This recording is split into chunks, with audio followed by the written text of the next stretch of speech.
Alright, so to get started, we're going to give the wall pieces a coating of texture spray. This is RUSTOLEUM Stone Effect paint. You can find it in almost any hardware store. Once that dries, and it can take a while to dry, we're going to coat it with some cream KHAKI paint.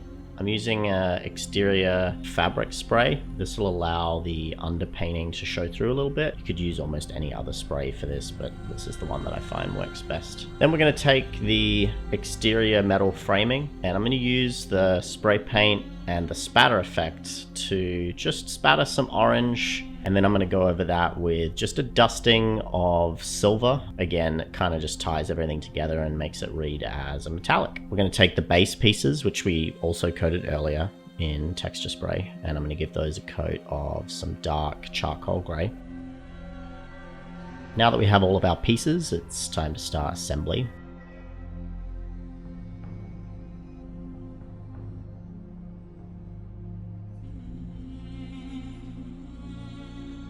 I'm just going to use some basic super glue to do this. I'll lay out all the parts, make sure I've painted the required amount. We're just going to go through and glue all of the wall pieces on first. We're not going to attach the metal frame. That's going to come afterwards.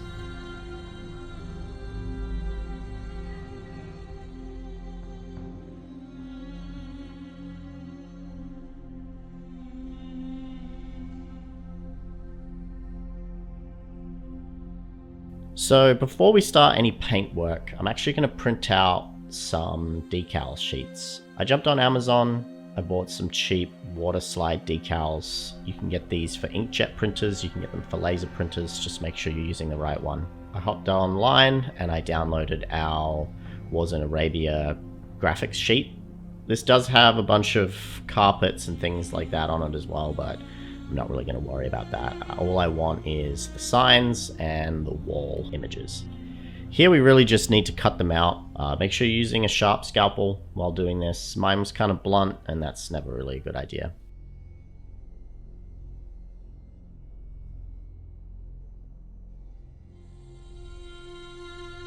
Once you've gone through and cut them all out, there's a couple of ways you can do this. You can just dunk them in the water like I did, or you can splash some water on them. The idea is to just get the water soaked into the backing paper, and then after it's soaked long enough, you should be able to slide it off pretty easily.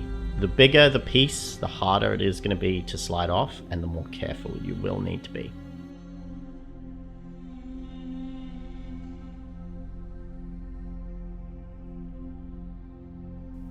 Another trick that I often use is you can put water on the surface that you're putting the decal onto. It can sometimes help to adhere a little easier.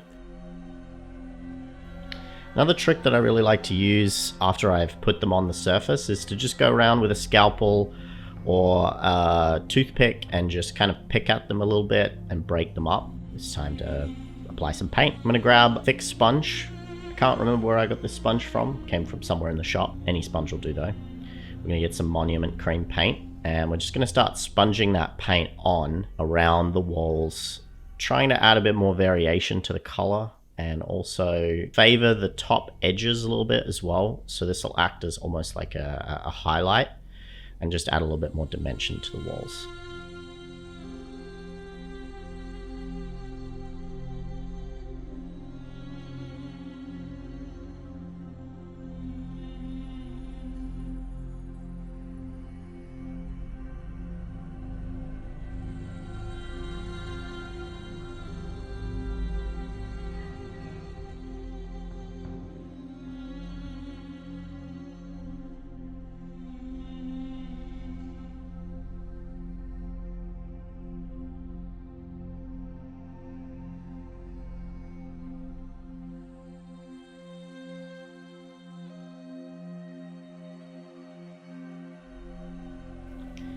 Now that we've done that, we can attach the metal frames. So we're just going to use some basic super glue, go around, add that in.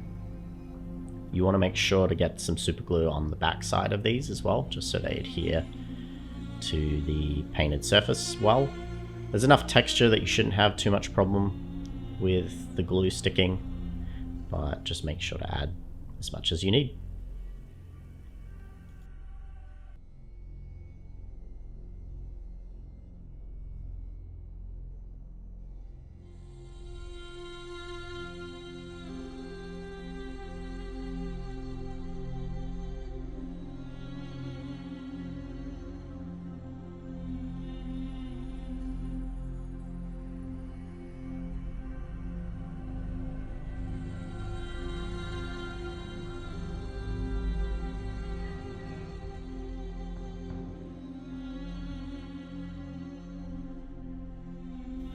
Using the same type of sponge, we got some Monument light green paint, and I'm just going to start sponging some light green onto the gate pieces.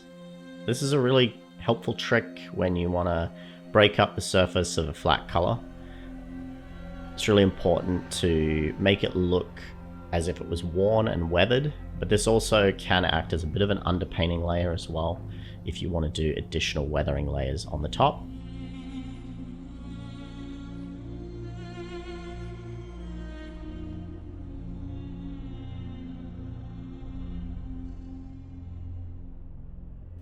Now we're going to glue the gate on. We're just going to put glue along the top hinge, as you can see. And then after that, we're just going to slip the gates into the holes. The card will bend, but just be careful. You don't have to force it. They should just bend enough, and then it'll sort of click into the holes. And then that way the gates can still open and close. Now it's time for my favorite part. It's time to start weathering. We're just going to put some black primer in our airbrush. And we're just going to start going around along the edges. Start a little light first, and then start working in and doing some streaking. If you're looking at adding some weathering like this, to make sure you pay attention to how the metal posts are spaced on the concrete and things like that. If you Google images of walls like this, then you'll notice that a lot of them are sort of rain-soaked and pretty heavily weathered by the elements, so it can be helpful to look up some reference as well. You just spray straight over the decals, and that also helps to weather them in and make them look a lot more authentic.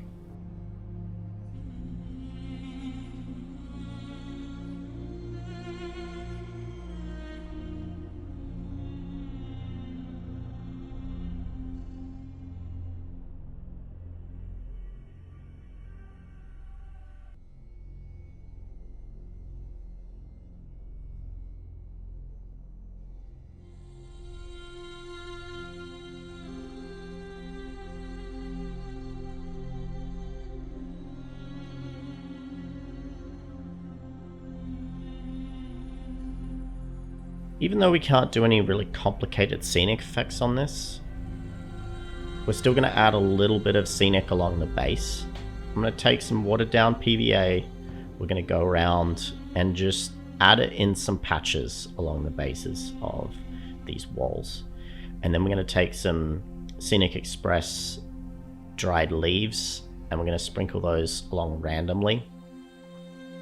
This kind of just helps to break up the base, and it just adds a tiny little bit more visual interest. And once we add the final weathering later, it really helps to kind of tie it together. After adding the leaves, I'm going to grab a sheet of static grass tufts. Now, we made these ourselves on some baking paper. There's plenty of guides online on how to do that. You also can buy these from almost any hobby shop. We want the walls to look extra dusty and well used. I'm going to take some sanded grout that I've just dumped into a plastic tub here, and I'm going to go around and paint it along the bottom edges and in the corners. This really helps to add a sandy, weathered look to the walls, and I think it's a really cool effect putting it over the top of the scenic. Kind of really helps to bring everything together. If you've ever used weathering pigments or anything like that, these act in a similar way. And afterwards, all you need to do is spray them with some clear varnish, and it should hold the sand and the dust in enough.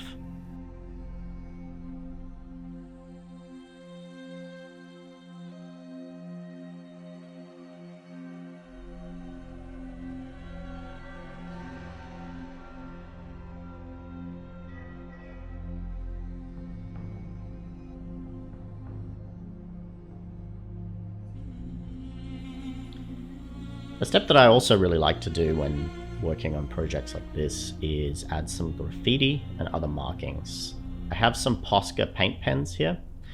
These are really helpful if you're wanting to do effects like this, because it's essentially a paint pen. I have 3 colors here, I just grabbed them at random, and I'm just going to go around on various different walls and draw random shapes. Remember, you're probably going to see this from a fair distance away on a gaming table, so you don't have to be really specific and detailed about it. You can see that as I'm going around and drawing, I'm also dragging my finger down to make it look like some of the paint has run, or whoever's drawn this has put too much paint. I think that also is a little trick that helps to sell this.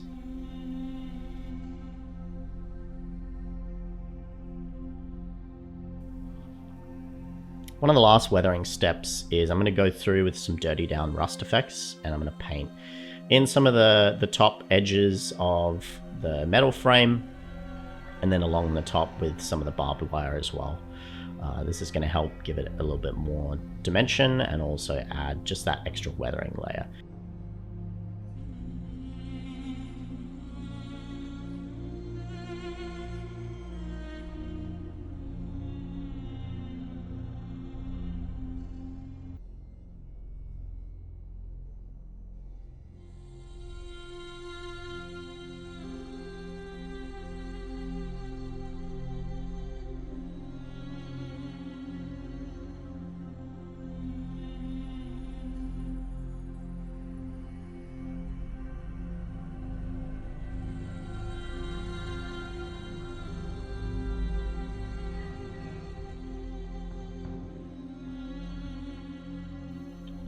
And here you can also see that I'm painting it pretty heavily on the gate. This is going to be a focal point for the walls, so I wanted to add some extra dimension to it. And you can see the underpainting with the sponge that we did earlier really kind of helps to tie everything together once we add the streaking and then the rust effects too.